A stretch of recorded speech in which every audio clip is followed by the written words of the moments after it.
সবকিছুর জন্য মহান সৃষ্টিকর্তার কাছে লাখো কোটি কৃতজ্ঞতা। মা লক্ষ্মী এলো ঘরে, এই ঘর আলো করে। মা লক্ষ্মী এলো ঘরে, এই ঘর আলো করে। মা লক্ষ্মী এলো ঘরে।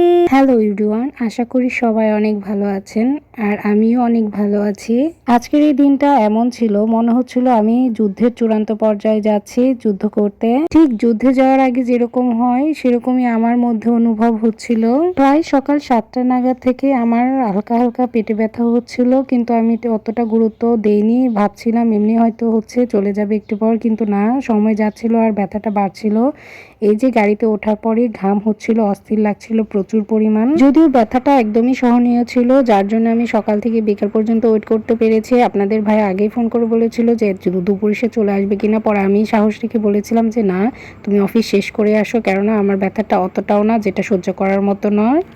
তখনই আমি সিদ্ধান্ত নিলাম যে না, আজকে আমার হসপিটালে ব্যাগটা গুছিয়ে নিতেই হবে, কেননা কখন হসপিটালে দৌড় দিতে হয় সেটা আমি নিজেও জানি না। তাই ব্যাগটাও গুছিয়ে নিচ্ছিলাম। এই অল্প অল্প ব্যথা থাকাকালীন সময়ে যা যা প্রয়োজনীয় সব কিছু ব্যাগে ভরে নিচ্ছিলাম, যাতে করে হসপিটালে গেলে আমার অসুবিধা না হয়, কোনো কিছুর জন্য অন্য কোথাও ছুটতে না হয়। এমনভাবে হসপিটালে যাওয়ার জন্য আমরা রেডি হয়েছিলাম, যাতে করে অ্যাডমিট হওয়া লাগলে যেন আর পরবর্তীতে কোনো প্যারায় পড়তে না হয়। এই জন্য সবকিছু ব্যাগপত্রে গুছিয়ে হসপিটালে চলে এসেছিলাম। আর আমার ভয়েস শুনে হয়তো আপনারা অনেকেই বুঝতে পারছেন আমি এখনো পুরোপুরি সুস্থ হয়ে উঠিনি। যাই হোক, অবশেষে সব অপেক্ষার অবসান ঘটিয়ে মহান সৃষ্টিকর্তা তাকে আমাদের কাছে পাঠালো। আর এই যে সবাই অপেক্ষা করতে করতে ছুটতে চলে এসেছে তাকে দেখার জন্য। এখন সবাই অনেক বেশি টেনশনে ছিল, স্পেশালি আমার মা তো বাইরেই ছিল, এত বেশি সেন্সিটিভ আমাকে নিয়ে। সে আসলে ভয় পাচ্ছিল, আমাকে নিয়ে কোনো রিস্কই নিতে চাচ্ছিল না। তাই ভেতরে আমার সাথে আমার দিদি ছিল।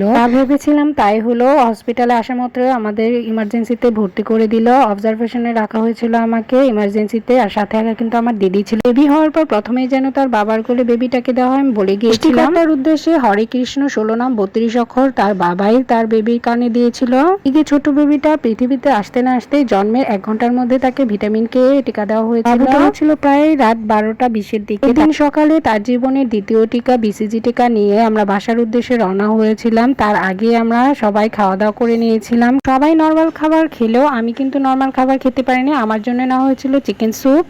বাবু হওয়ার আগে এত বেশি টেনশন হচ্ছিল, আমার সাথে এত পেন ছিল যে কিছু ভালো মতো খেতে পারি না। তারপরে নিশ্চিন্তে খাওয়া দাওয়া করে এই যে বাসার জন্য রওনা হয়ে গেলাম।